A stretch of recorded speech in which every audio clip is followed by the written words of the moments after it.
those boosters. That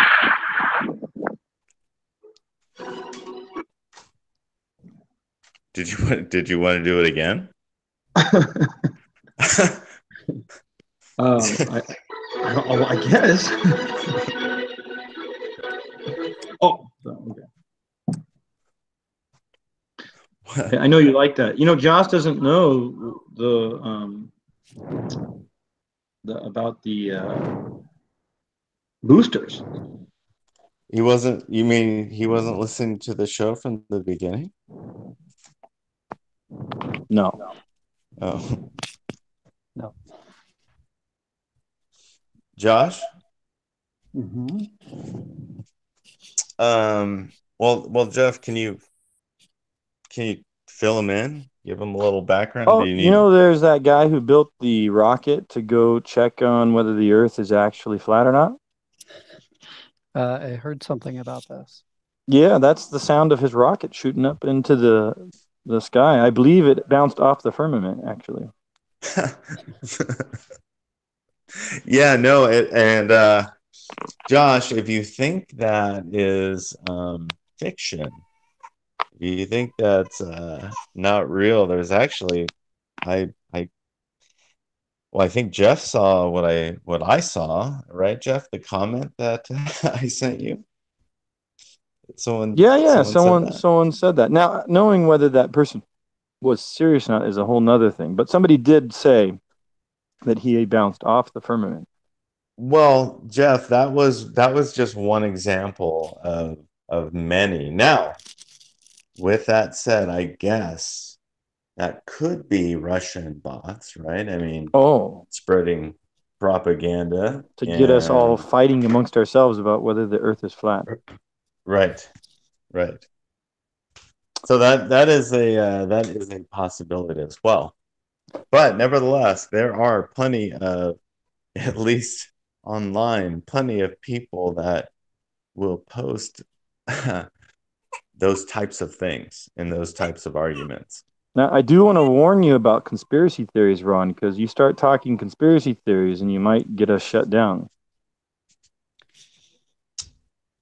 Well, that's probably why you always avoid them. Mm.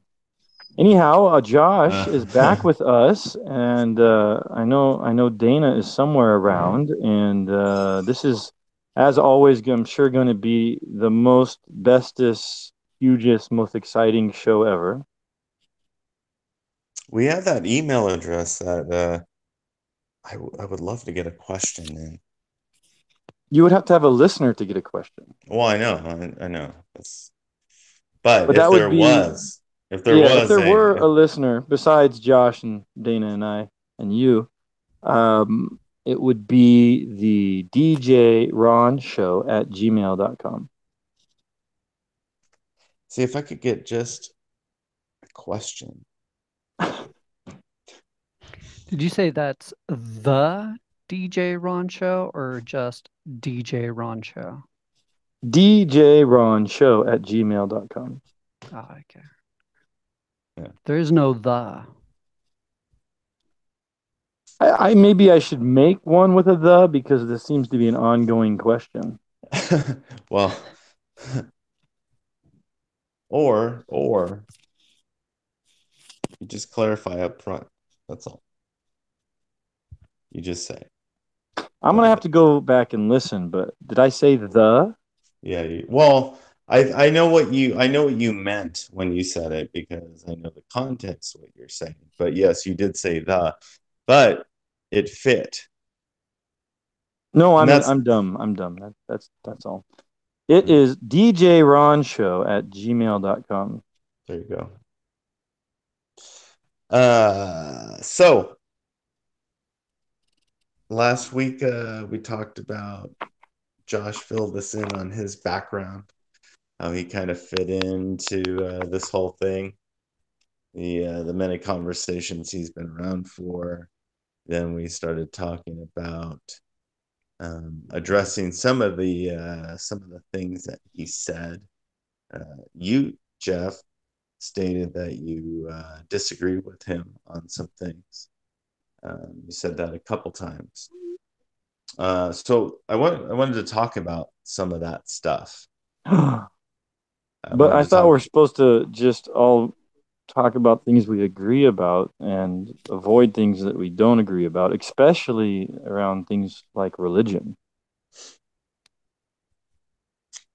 Well, see, we got a long history of having conversations where we disagree and feel comfortable enough to have the conversations and not feel like we're going to lose a friendship um, or something that Speaking we of which, can't talk about because excuse me because at the end of the day we are exploring, right, these the topics, universe, exploring yeah. the universe, right?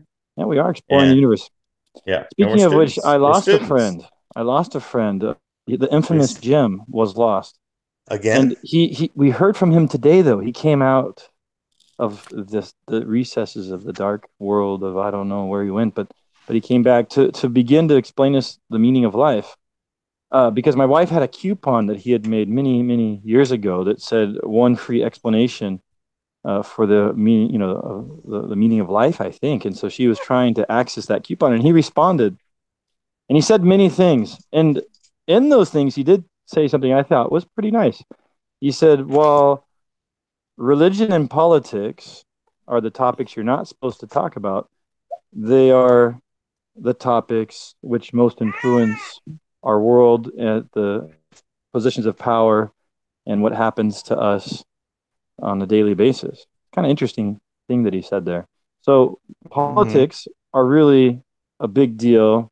They shape our world, and they are the thing we're not supposed to talk about. And similarly, religion is a really big deal. It shapes our world and worldview, but then we're not supposed to talk about it. And it's kind of interesting, right? The very things that we are kind of shy about, let's say, are the very things that are perhaps of greatest importance. Yes, yes, yes. So Jim Well, spoke up to share that, and I thought that was pretty good, Jim.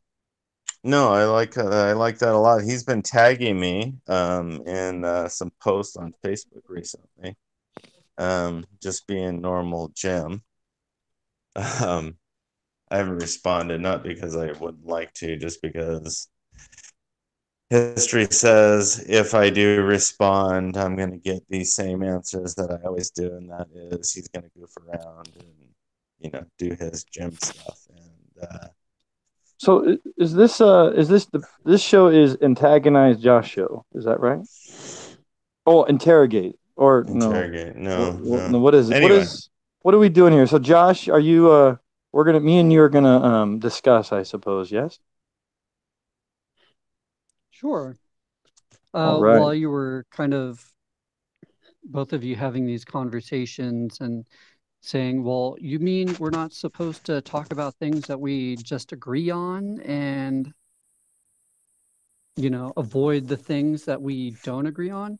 It's kind of an interesting thing because it's something that I've been thinking about a lot lately, or maybe not so much lately, but it has been an idea in my mind is that people like ourselves should be figuring out how we can get on the same page. It sure is fun to talk about all these other things where maybe we do disagree or try to come to a common ground. But I think it is important to find our common ground first. So And I've, oh, go ahead. with politics and religion, I think that a lot of these conversations talking about the the points where we disagree, it just doesn't seem like much fruit often comes from it. But when we do start talking about where we do agree, where we do align, and what we should be doing, I think a lot of fruit comes from that. One thing that I myself have been, um, I think, stemming from the conversation last week and building on that, just kind of looking at the church or coming to my own personal realization that Christ said, you know, love one another. a new commandment I give to you, that you love one another the way that I have loved you. And by this, the world will know that you're my disciples. I don't know, just coming to the realization that maybe the whole purpose of the church is to, or people getting together, or the use of religion and politics is to actually help each other live awesome, wonderful lives. And we should be spending a lot more of our time. And maybe this is the crux of religion, right? How do we spend our limited time here that it sure seems like we all die, right? Like even Christ died. There's nobody around that hasn't died that I know of, that we could prove hasn't ever died. I So haven't since died. we, you know what? I'm The just kidding. proof I'm just is kidding. that you're not dead. I'm just kidding. I'm just kidding. That's But common ground right there. That's we're alive. But what should we be doing with our time is like kind of the biggest question. And where can we align on that and start? I don't know. Last night I was thinking, we saw what churches could do with tithe money. And we know a lot of the kids and people there. I know me going there most of the time was not tithing, but the church was getting enough money to do some pretty awesome things. And I came to the idea like, well, why aren't people like us pulling our money together and then trying to figure out how we can mutually agree on making either our own lives better, figuring out how to get us out of working for the system, the man, uh, doing things that we do love, helping other people, helping homeless people not be homeless, etc. Anyway, that's what my mind was doing while you guys were talking about politics and religion, and maybe should we be talking about things where we do agree, or should we be spending time talking about things that we don't agree, and probably are just going to spend a lot of time going around. It's fun, but it's a fine. merry-go-round. I think that's Fine. really interesting. Maybe that would be very fruitful to, I mean, going to, you're going a few different places there, but even to first articulate, like, what do we actually agree on in the realm of Christianity? That would be interesting. Yeah. Well, Where do we want to go in this universe? can I Nope. can I first ask that would you say that we all agree that there is a God? I would say No. Hold on. No attribute statements, and I don't want to talk about where he exists or where whatever. And I don't care if you go in a lot of different directions with that kind of thing. What I just want to ask that basic kind of question. Um, and again, no attribute answers. This is really boils down to a yes or a no. Because if I think think it's if a nonsensical question myself. well, if we can agree on that though, right? And we can and again, not what God, his, her, whatever. And I'm gonna go there because that statement that I just made doesn't reflect my own opinions necessarily, but I want to make sure that we try to address this one point in its most basic component, and that is, do you believe that God exists?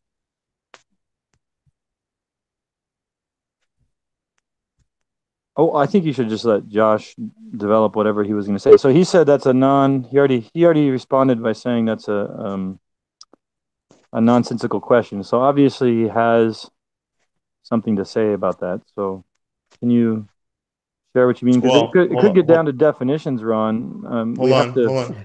No, I know we're gonna get there. Hold on, but I'm assuming you and Dana kind of fall into that category as well.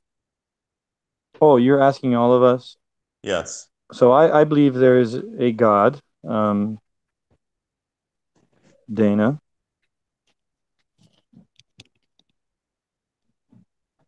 Yeah, I believe there's a God. So she agrees.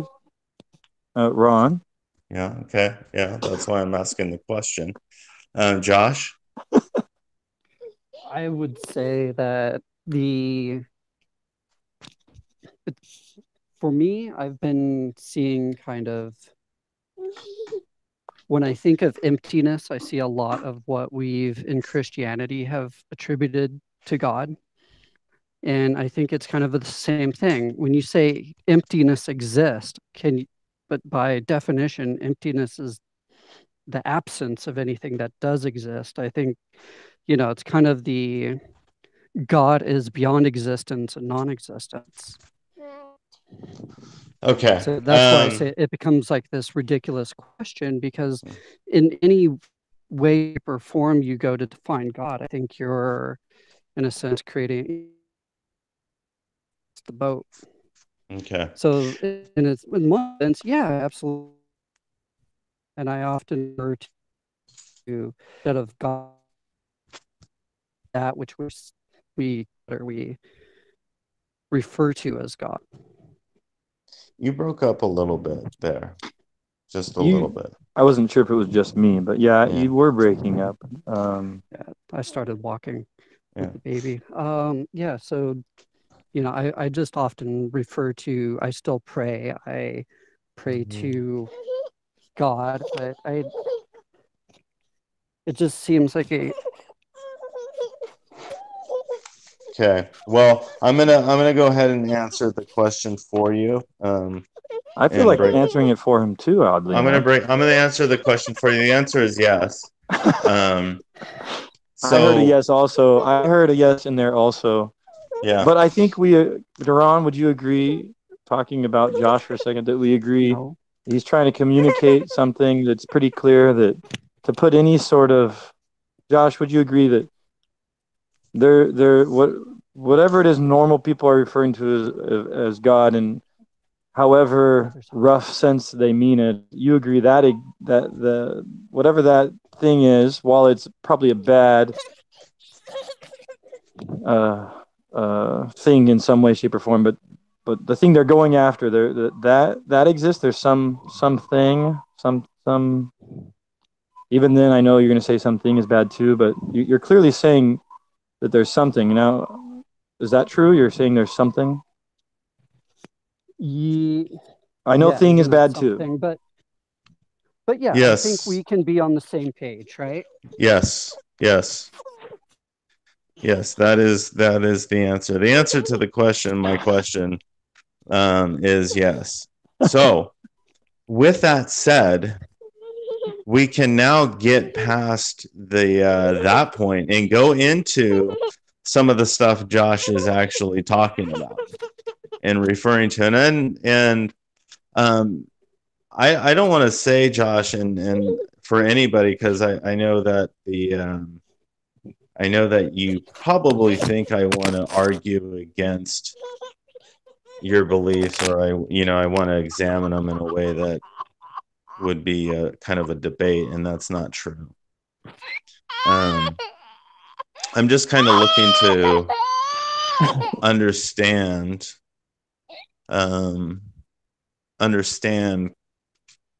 your perspective, and ask questions that would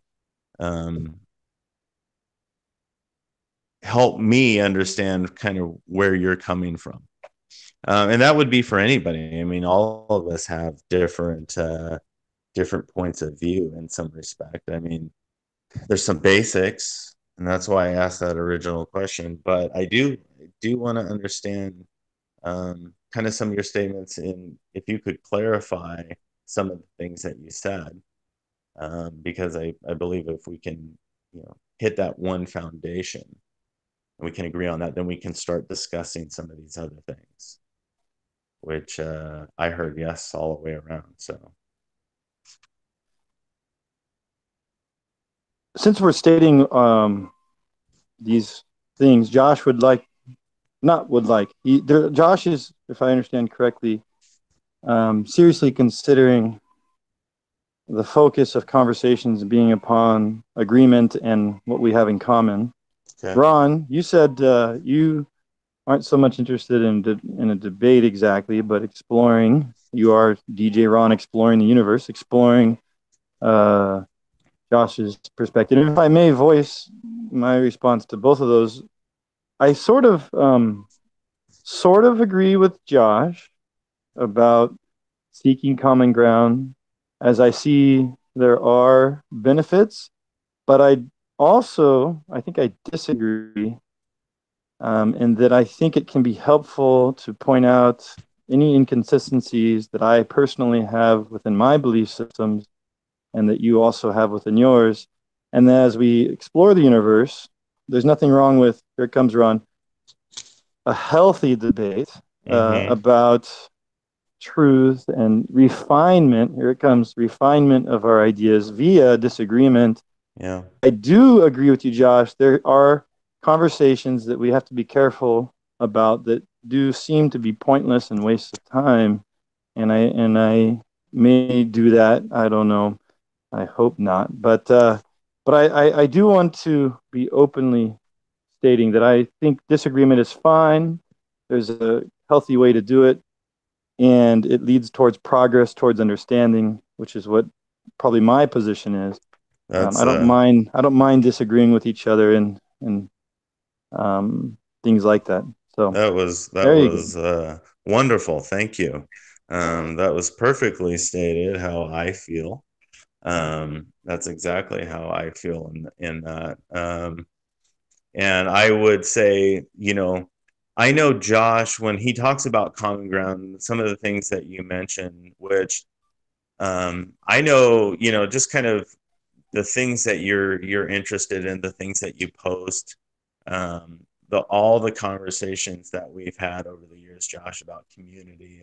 I know those things are like super, super important to you. And I think honestly, just from when we have stated the things that we agree on, I don't think we need to continue to state that like we have this ideal kind of fellowship or community that people exist in where people can thrive and they can explore their talents and they're doing well, and healthcare is provided for everybody, and clean drinking water and all the basic human needs, those are all there. And we I always, from my perspective, always seem to pick up on that. We kind of all agree on that kind of stuff. Nobody's debating whether people should have health care or not have health care.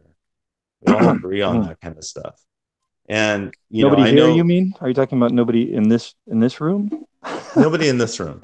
Nobody in Okay, this room. okay. I'm not Nobody sure in this about room, that, but but no, but even beyond that, nobody in this room, but even beyond that, I mean, that needs to be qualified. That needs to be stated in its proper context. Because when you make blanket statements that there's people out there that believe people shouldn't have health care. Well, hold on a second. Let's define what that means. Let's explore well, what they're saying when they I say didn't mean those to pull things. you off task.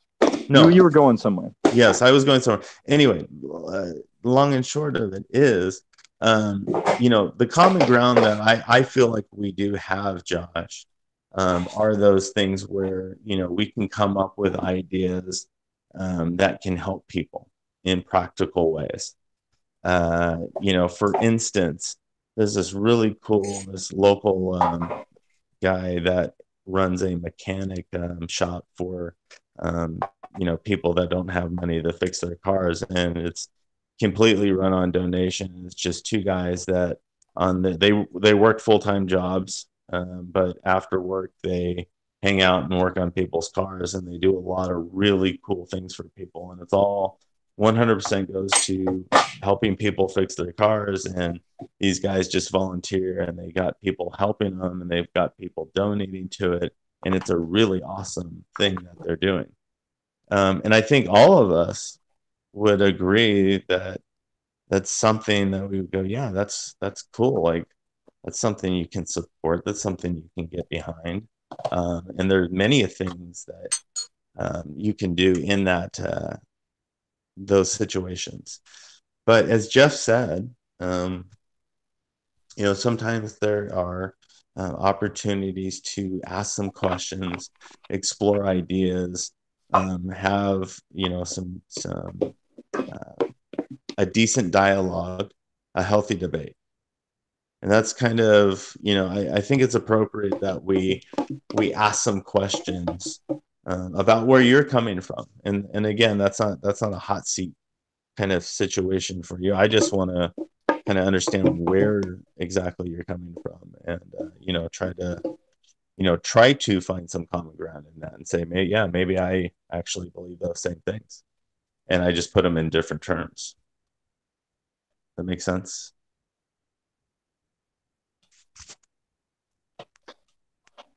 Mike mute.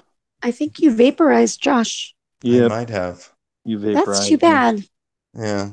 Yeah, he is muted. It is possible that he's not realizing he's unmuted, or maybe he went away for a while. Maybe you were just talking to me, Ron. I like. You might have a bedtime with the children. When he comes, child. Whenever he comes back, I do have an undeveloped thought in my mind, but it is something I want to share, and that is that sometimes when I hear Josh say something like he said, it makes me curious about whether or not he has a position in his mind that he's comfortable with, and he's almost moved on or moved forward with that position, and he's comfortable. And therefore, the need for these conflicting sort of dialogues is not seen as important, because he's, in a sense, he's achieved a place of knowing. Yes. And then for myself, since maybe I feel the same way, but I see that we contradict each other in a certain area, I see the contradiction, and I also feel like I have some knowledge, let's say. But here comes the key. The areas that I think are important, since I seem to observe that he doesn't hold those areas, I'm worried. And so, because I hold some views, which include him needing to believe those things, it makes me want to have those conversations. But he doesn't necessarily hold any views that make me need to believe anything. So he may not need to have those conversations. And I said it's an undeveloped thought, but some of my perspectives mean that all of humanity have certain requirements, not just to treat each other well, but that they would be right with God. And so it's a relationship horizontally, of course, which Josh, I think, it seems that we and him agree on. There's a horizontal relationship and a vertical, as some people might describe it, relationship with God, which I also have some beliefs about, which I don't think I share with Josh. And since those are valuable to me, I would be interested in conflicting, in a sense, over those things, whereas he maybe has moved on, if that makes any sense, and doesn't see the value in pursuing that anymore. I don't know if that makes any sense. I don't know if Josh is there anymore, but yes, I said it's an undeveloped thought, but what I'm trying to say is that perhaps my worldview and the opinions I hold push me to have more conversations with others than whatever his worldview is, if that makes any sense. Yeah, well, I think we experienced, Jeff, when we were visiting what we've just described as a Anabaptist style church that was pretty strict. I really learned how it's far easier to be the more liberal in a conservative, I don't know, structure or gathering than the opposite. Like you're, at least from where we were coming from, if people are more strict than you, it's kind of okay. Like you could deal with it, I think, in a way where maybe having more of a strict standard of living or something like that, and then trying to fellowship with a group of people who have more liberal values or loose values, I think it's more difficult. That's a good observation. If I may, let me go real quick around and then you, but it's a good observation because for ourselves, we visit different churches. We're almost perpetual visitors for probably the last 8 years or something like that. And in one church, we might walk in the door and we're seen as strict. We're the strict ones, and they're the liberals. And then this church we went to the other day, it's almost like we walk in that door and they're the strict ones and we're the liberals. And so the relationship we have with each of those groups is different because of their beliefs and our beliefs, even though our beliefs are the same. And so that is insightful with respect to what I'm talking about with Josh. Maybe Josh, in this context, is the liberal one, and I'm the conservative now. And because of that, we feel a little bit different about the conversation. We're on different sides of it. I think we might have a good topic here for discussion. The overarching kind of conflict that I see based on the argument and the premise that we're coming from, based on the things that you've said in the past, Jeff, regarding axioms. And that is, obviously those things collide, right? And you have some things that need to be addressed. So maybe a good question for all of us is, are these conversations necessary? Are they appropriate? Do they bring value? Can they bring value?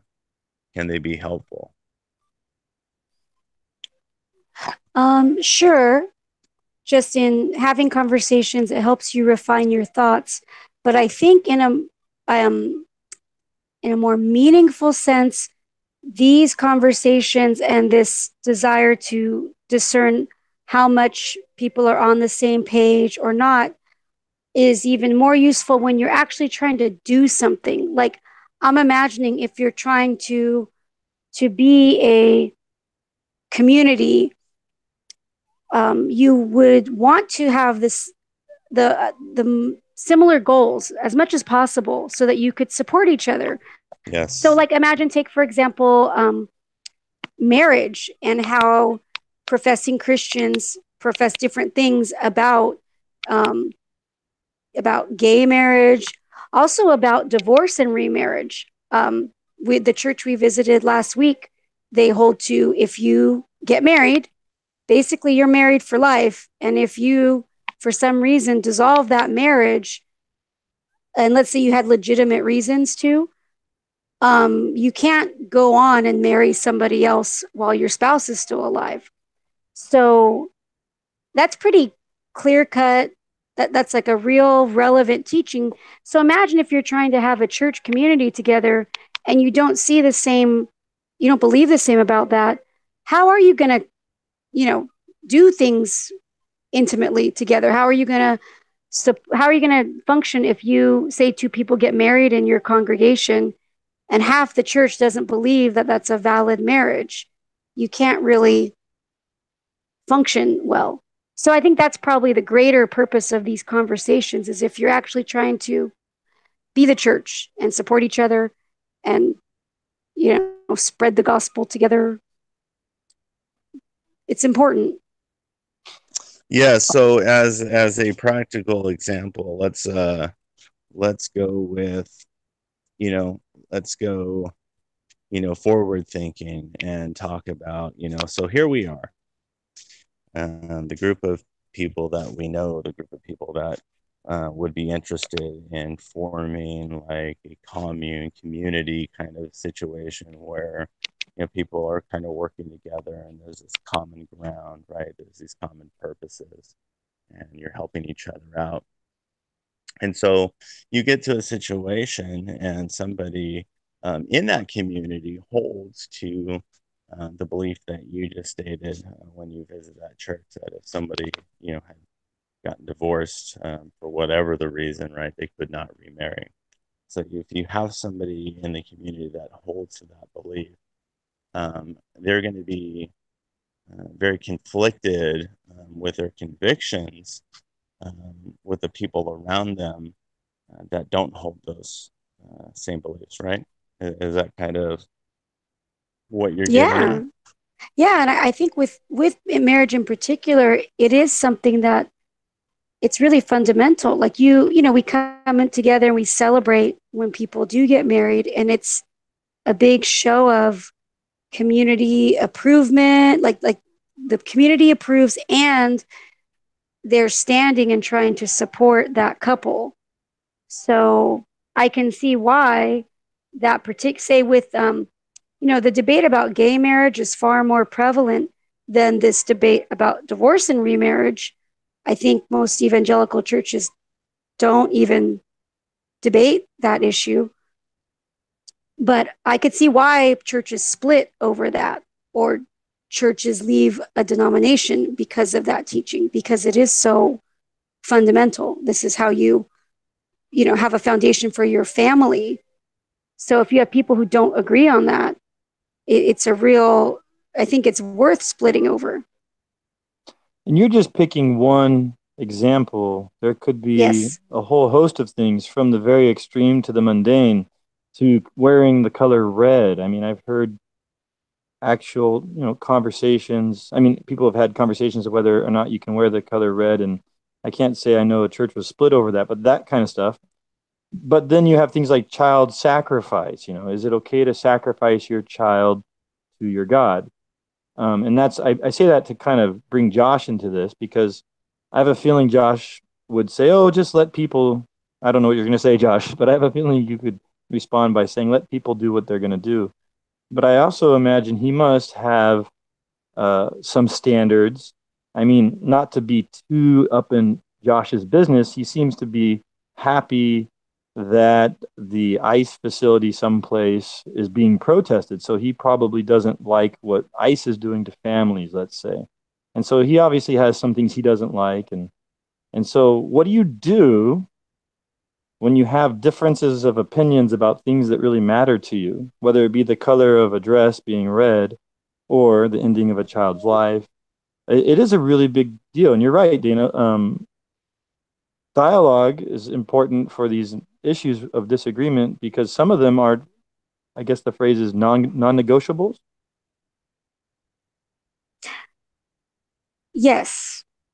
Yes. And so I don't know, I was out of most of the beginning of this conversation because of our child, and she's having a hard time going to sleep. So I don't know if you talked about that, like, but the way Josh phrased it is to at the very beginning talk about what we do have common ground on. That's interesting. I think that's one good way to go about it. And then you're probably going to find out what you disagree about too. But like, what are the bare bones of what you see as living the Christian life, or essential to the message of the gospel? What do you Well, think? I Uh, would, I mean, I would say it's probably, like with anything, partnerships, agreements, business partners, anything like that. It's pretty important that you have common ground, right? I mean, those things are essential in some ways, right? Because they're gonna give you some of that foundation for some longevity. Because ultimately, you're gonna if you're moving forward, you're gonna be moving forward with people that somewhat agree with you, right, on some things and some fundamentals. If they don't, um, you'll have probably a difficult time. that's So, interesting. Dana brings a perspective that I don't necessarily have, because in my mind, I have this thought that I'm trying to figure out what's true. And I do believe it, I want to live rightly. So I think there's a motivation within me that I want to live rightly. And so to live rightly, I need to know what is right, and I need to know what is true. And so perhaps I'm very, very selfish in a sense, focusing on myself and how I ought to live. And your perspective, Dana, is interesting, because you're talking about these conversations as a way towards communities working, which is not the way I think. I'm typically thinking about these things as what is true, and is this true, and is that true, and perhaps selfishly I think of it as, how can I better live out what I find out to be true. But it is what you said is thought provoking, because dialogue as a means towards better community uh, makes sense. I'm not going to say that that's necessarily, I'm convinced like this is why and this to do it and stuff, but it definitely makes sense that if I can come to agreement with you, and I think me and you have come to a lot of agreement, and that's probably why me and you actually still like each other. Or when we don't like each other, we still spend time with each other because we have shared beliefs. And that alone in my mind is making me the wheels spin about how there is an importance to work through the difficulties and seek common ground. So anyway, just thinking. But to answer Ron's original question, I think I'm trying to figure out what's true. And so I think these are the most meaningful conversations. I'm sad that I can't have as many of them with most people. A lot of people, things kind of blow up as you start to talk about them, or they get uncomfortable, or they just don't want to talk about it. And so regarding his original question, I think not only can we have these conversations, but they're the most important conversations. Yes. Yes. No, I agree.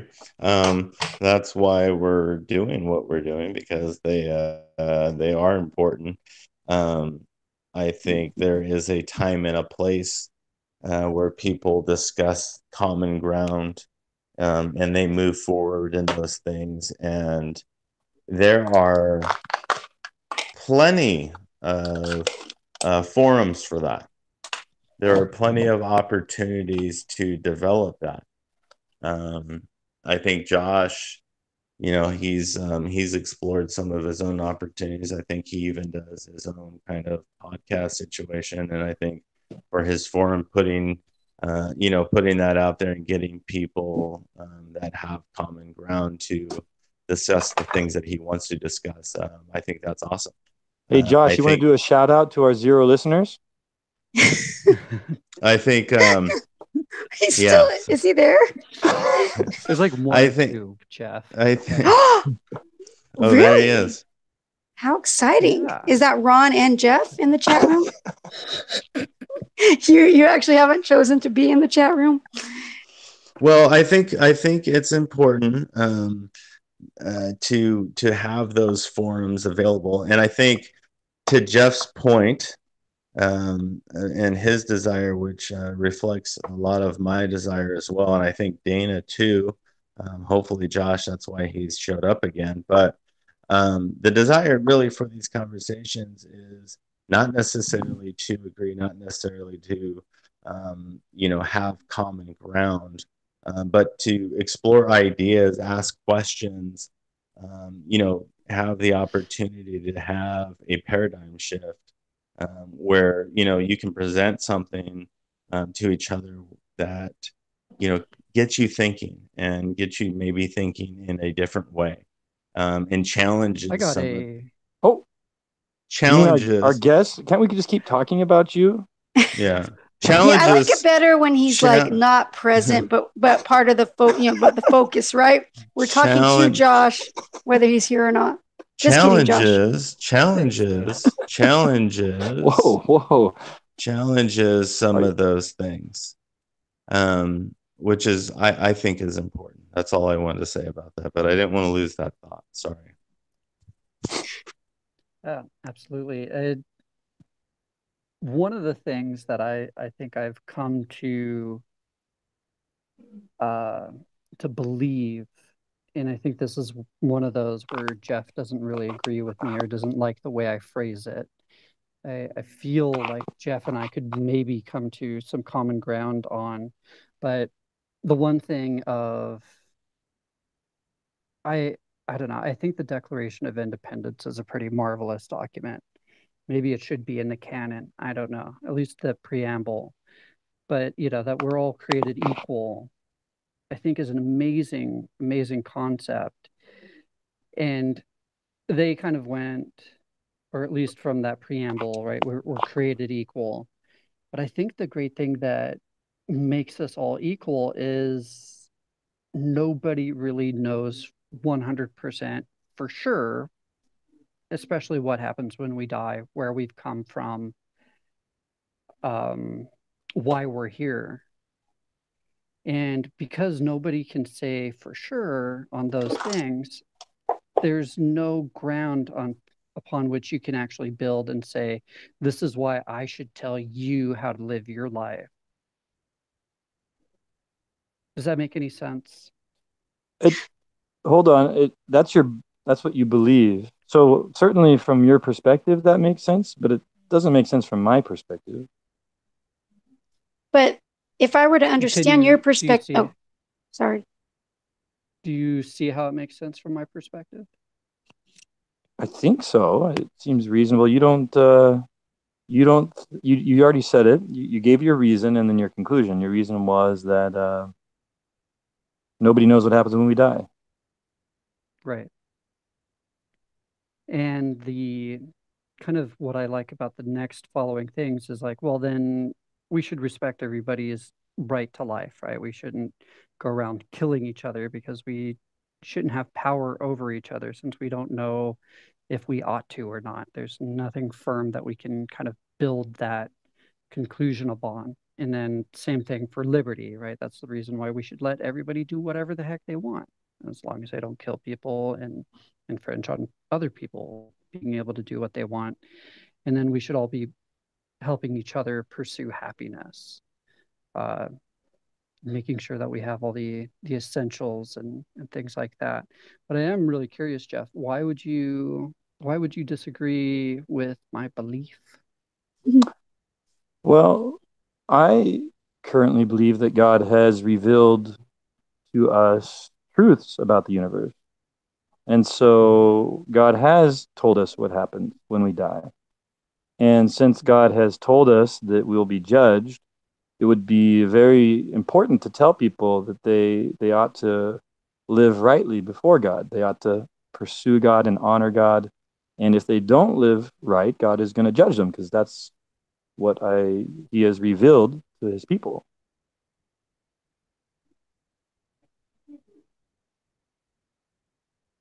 It would actually be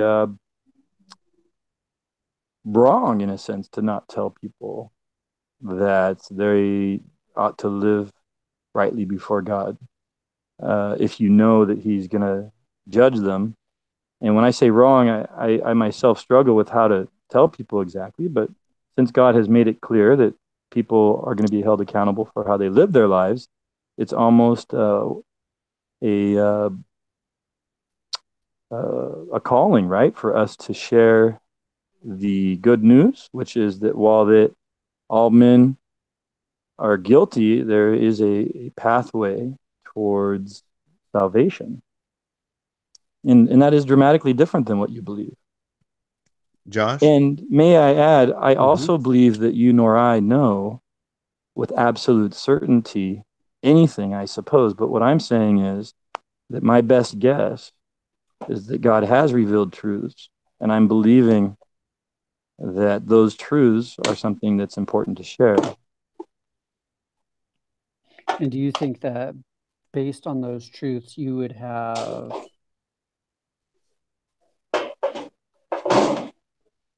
hmm,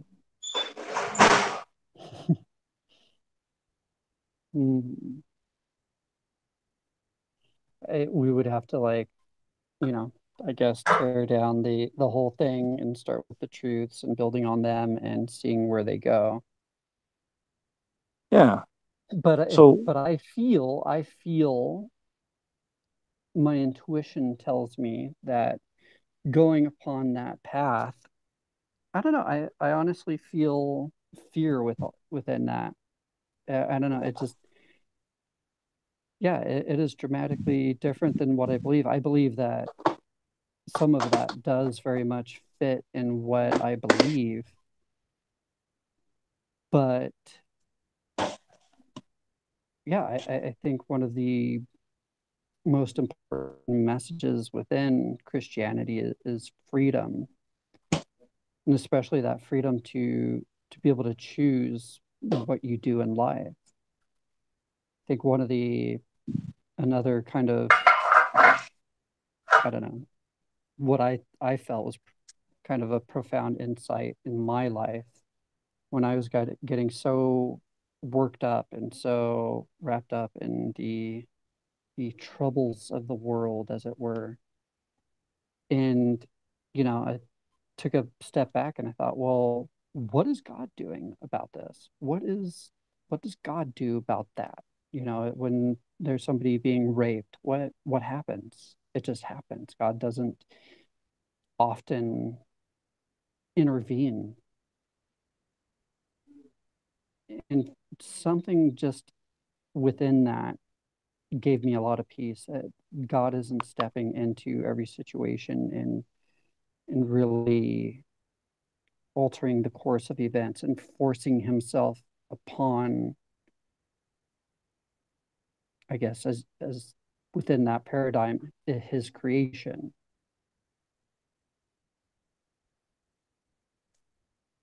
Sure. Well, I think you and Jeff would both agree, right, that God lets people do a whole lot of things. A little boy at a church we were attending, he was shot and killed, and he was eating dinner in a home with a bunch of people from the church, and some guy randomly shot at the house.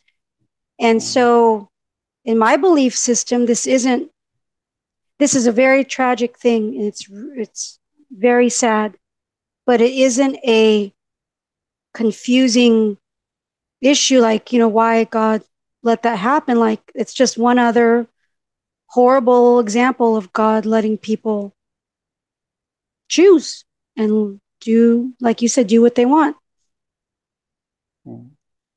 But that doesn't mean that, I would think you'd agree, that doesn't mean that, obviously, with the example you brought up with rape, that God approves, right? Mm-hmm. Right, right. Like, he lets people do all sorts of horrible things that he judges to be wrong. A little while back, you used the word fear, if I remember right. And a point of contention between you and I is perhaps that I believe the fear of the Lord is the beginning of wisdom. Mm-hmm. And so I would say that a first step towards wisdom is to fear God. But you would say, what would you think about that? Yeah, it's something I meditate upon often. I keep wondering, what is the depth of wisdom there? Uh, Within kind of I guess, my own paradigm of the way I see, I'm often thinking about like the first commandment that I see that just talks about God as within the unity of all things. And I've always found the second commandment just very interesting about idolatry, in that it comes with this curse towards, those that hate me, and blessings to those who love me on to so many generations. Um, I I think it speaks more to a healthy. I think I'm going to have to go. But anyway, a healthy respect for kind of reaping what you sow. But yes, I think Malachi is going to have a rough night, and I got to show up for him tonight. So it's been a pleasure. Go on talking for me. We like to do that. Apparently, I'd like to dive into kind of where do we find those truths, but love and peace to all of you. But I got to go. Yeah, so glad you were here. Are you still there? Yes. Is Josh still there? He's got to help his child, Jeff. Yes, You know how it is. Has to be a dad. Well, okay. Hey, Ron. anything you and I want to talk about? Or hey, Dana. Oh no, Well, I don't know about Dana. Dana, we live in the same house. Yeah, but well, when I talked about but when I brought up the community aspect, and it is very heavy on my mind because let's say we did want to start a church in our living room. I mean, you would have to lay out, okay, what if we're going to gather and hopefully other people besides our family will be here too? What would be like a fundamental um, value or belief that people should have in order for us to Break function, bread. break bread, and then also just support each other? Like, we'll be trying to, you're trying to influence, say, the children or other people who come in, or you just say, okay, this is what we do, this is what we don't do, this is what we can support. Now, Like, with you'd want to lay respect all those to, out. What are your fundamentals? And what are things yeah. that are like, okay, if you believe that wearing red is wrong, then whatever. Like, you can't make don't start a movement to try to get everyone to think the same. That's something you can hold. Or don't eat, you don't want to eat pork, okay. But what things are fundamental, what things are peripheral? Now, I think this is interesting because we have a history that we can look at of churches splitting, whereas a church is simply a gathering of people. So you have people, like you're saying right now, who start something, and then eventually things become a division, and they split and they split. And there's a pretty interesting little history. If you look at the timeline of all the different schisms and splits and stuff. And so your question, I think I would tread cautiously, right? Because this has been an ongoing problem within Islam, within Latter-day Saints, within Christianity, right? And it's interesting. I have some thoughts, but I just want to open with like this has been a difficult question for a long time. Now, I like as a solution, the Anabaptists appear to try their best to say the scripture is the answer to your question, and we're going to try our best not to add to it. Yeah, but that's what wouldn't you say that's what No, every no, Christian church no. would probably say? They just say, well, this is the true understanding of the scriptures. That part was cultural. Duh. Well, to be clear, the Catholic Church openly states that they have ongoing revelation. So that would be one church that doesn't fit that. But for the others, I do agree that oh, and I'm sorry. And then there are some churches that openly state that they don't necessarily accept everything in the Bible. So with those two extremes, let's get those out there, as those do exist. There are churches and groups that say we openly don't accept everything in the text, and then the Catholic Church openly states that they have additional revelation. The Pope is essentially the continuation of the original apostles, and he's like Peter basically. And if he pens something under the right conditions, it's the same as an epistle within the Bible. So apart from those two groups, though, I do get what you're saying. There is a whole nother group in the middle of those two that kind of try to say, oh no, I'm not adding to the Bible. It's just obvious. Calvinism is obvious, right? Dispensationalism is obvious. Is that what you're kind of saying? These belief systems that aren't actually Yes. really spelt out. The Trinity is a good one because that's a really common one. The Trinity is obvious, right? Even though the word itself, of course, doesn't appear. And then some people would say the doctrine itself is more pieced together than it is very well spelt out. Although that goes back and forth again too. So Yeah. Well, so it's hard. Yes, but I think it's fundamental because for me, and I think in our situation right now, me and you are not committed to going to a particular church, but I think we would both like to. And what I'm really seeing in this time is the need to really be on board with the group of people and their and their fundamental beliefs, whether they state them or not, like how much those fundamental beliefs affect how they do ministry, what they consider ministry. And I really don't want to waste my time like joining a group, but not really wanting to do all the things that they do, or having a big conflict. I really want to be more on the same page. So I think for the purpose of like, I really want to be part of a church community that's not just superficial.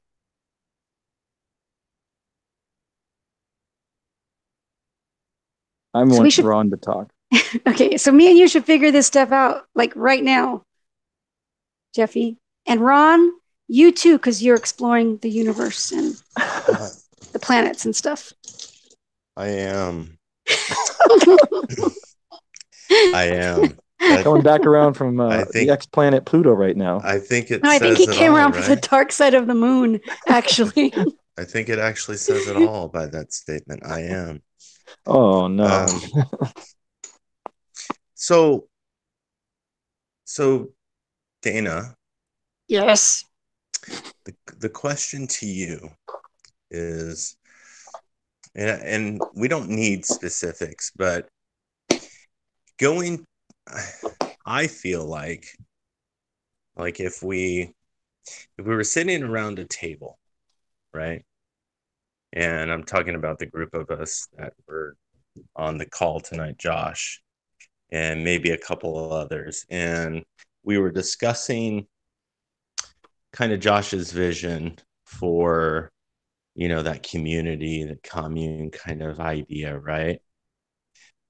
Which he's commonly expressed in a number of different ways. And so here we are sitting around the table and we're discussing these fundamentals that need to be in place in order for us to kind of thrive together, if you will, right, in this community.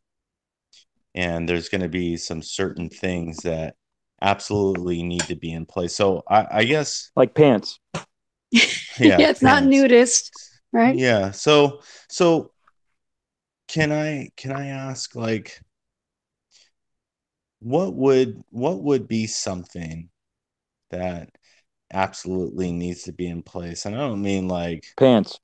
Well, I don't mean thou shalt not murder, right? I mean, we all kind of probably commonly agree that murder is off the table as far as acceptable.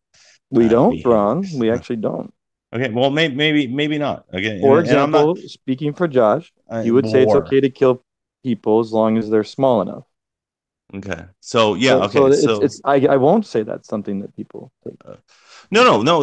Here. Stop. That's where I'm going with this. That's exactly where I'm going with this. Oh, okay. I'm going to where we get to the place where we're having this discussion, and you say, "Hold on a second, though, Josh.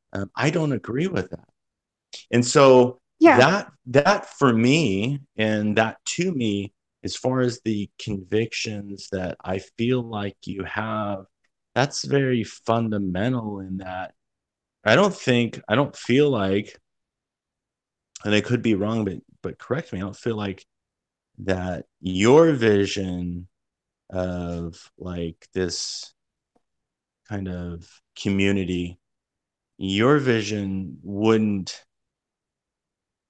those ideas wouldn't exist in that community, right? I mean, you wouldn't find it acceptable to kill a human being under a certain age, right? I mean, yeah, or further like, okay, pooling all the community's resource together to make elective abortions, elective killing of infants or fetuses or small people, to make it free, right? So I could live in a civil society with other people who believe that that is a very important human right to support that procedure, but no, I wouldn't want to voluntarily unite and give my money and share my money and resolve to be in this commune together if that's one of the fundamental things that I'd be supporting. So yeah. Yeah. So no, but Well, again, living peacefully, that's with each other in the United States, fine. I'm not In gonna conflict, kill living peacefully in anybody. conflict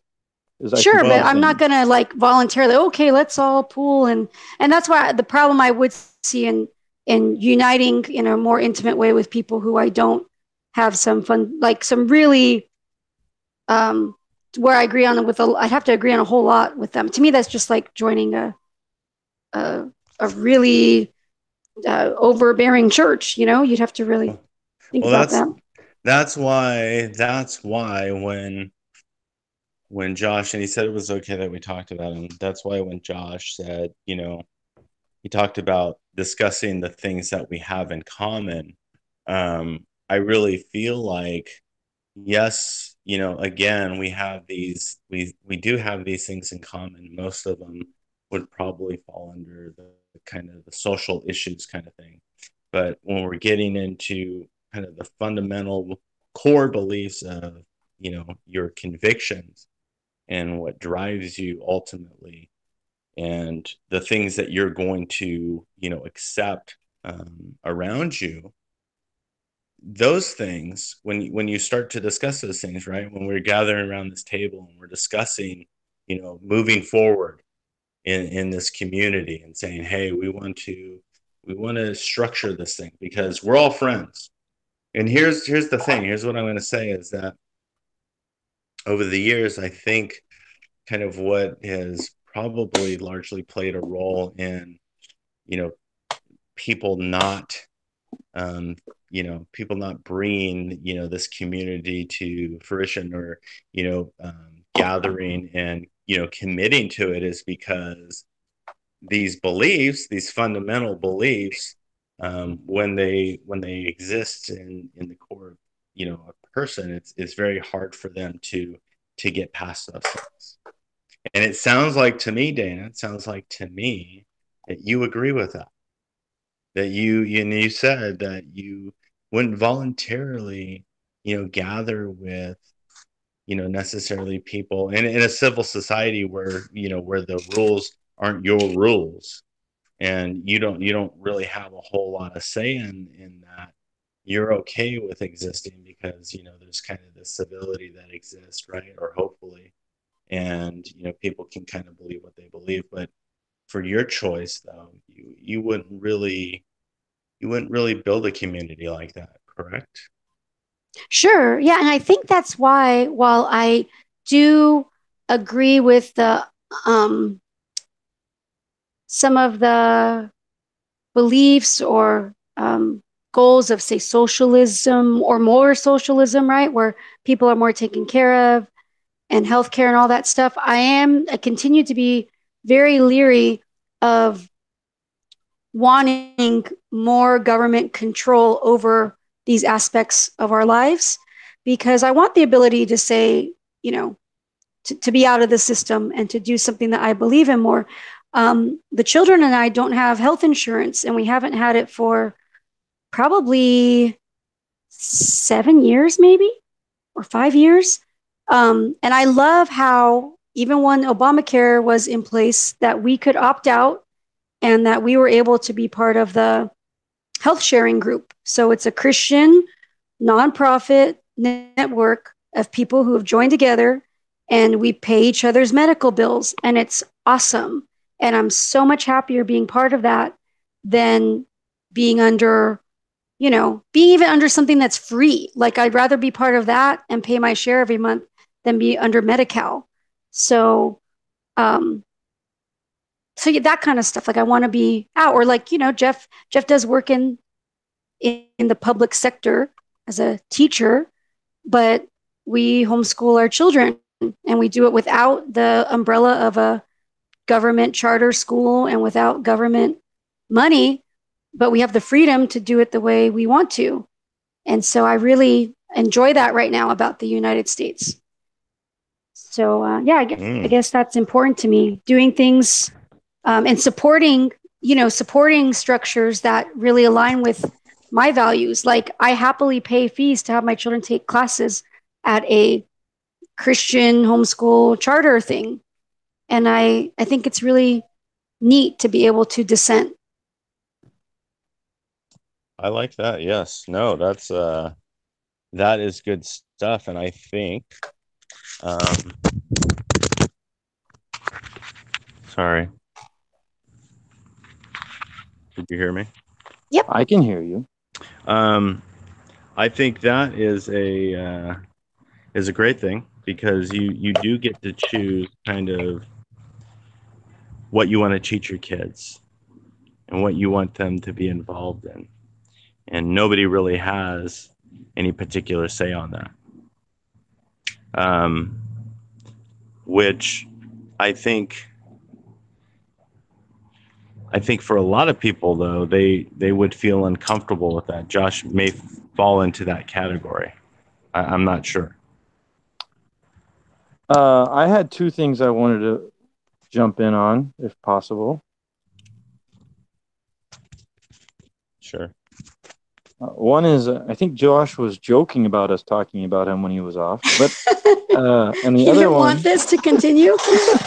I think this should be the rest of the show forever. The RDJ. Wait, what's his first letter of his name? J, right? I don't know. It's a mystery. DJ Ron. DJJ. Ron. DJ Drawn show.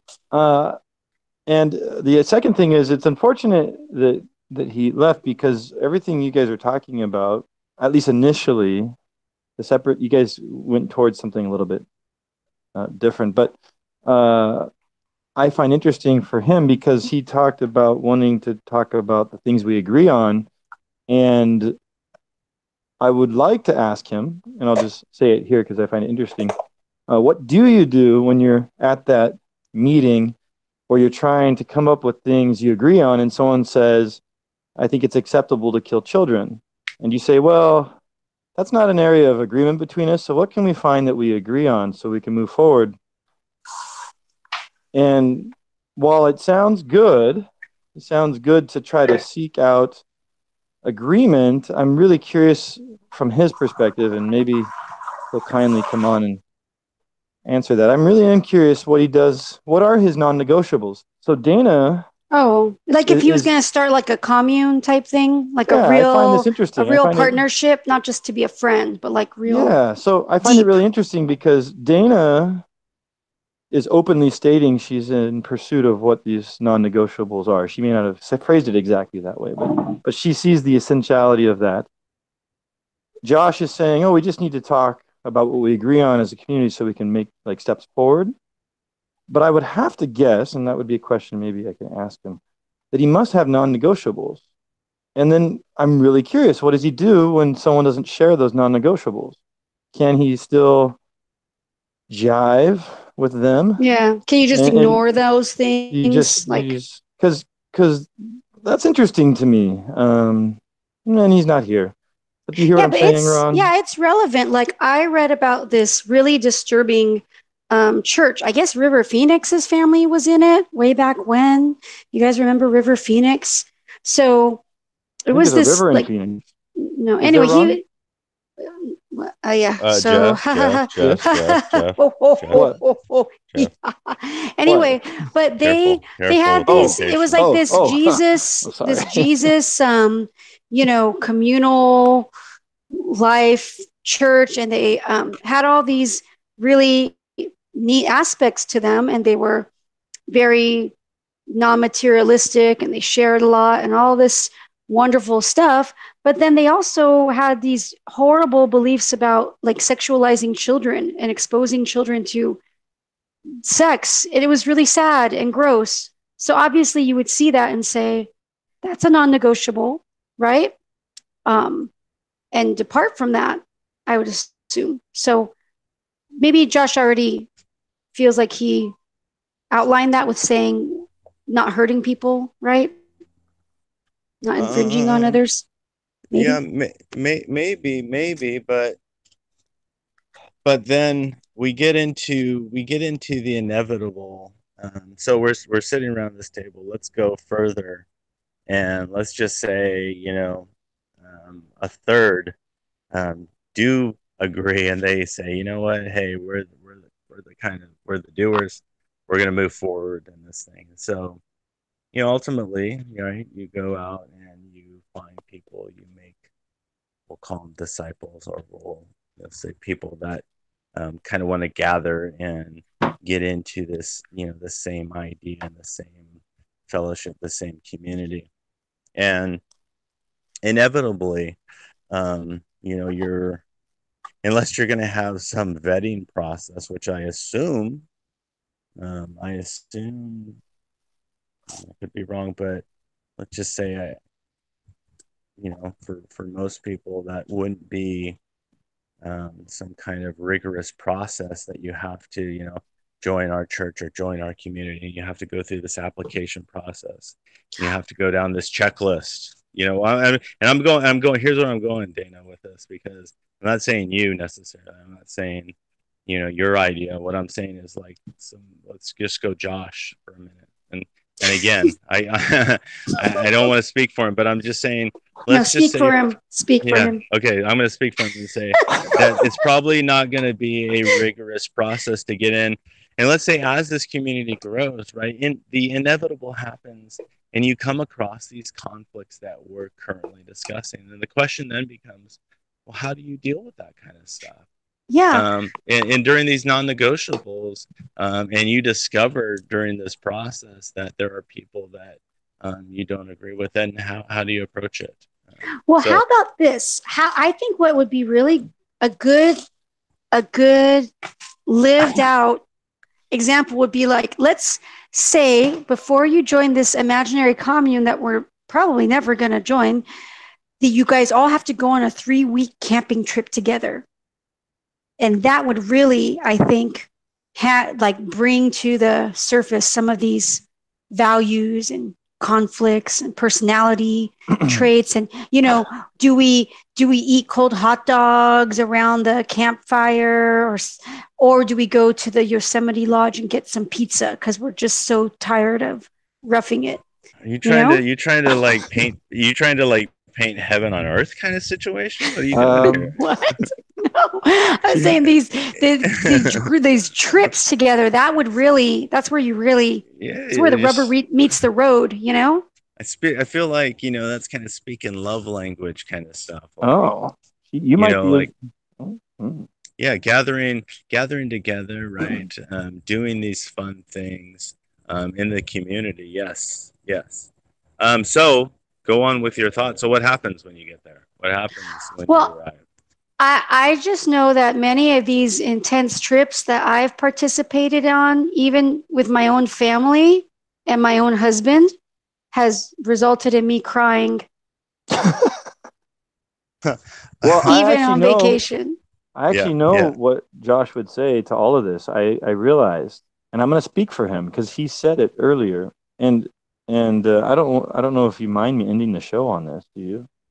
No, it's late. It's a good time to end. Okay, I actually know what Josh would say, and we're going to have to get him back on to confirm this, but I know what he would say because he said the Declaration of Independence should be in the canon, that it's like the gospel truth. And here's what it says to you, Ron, and to you, Dana.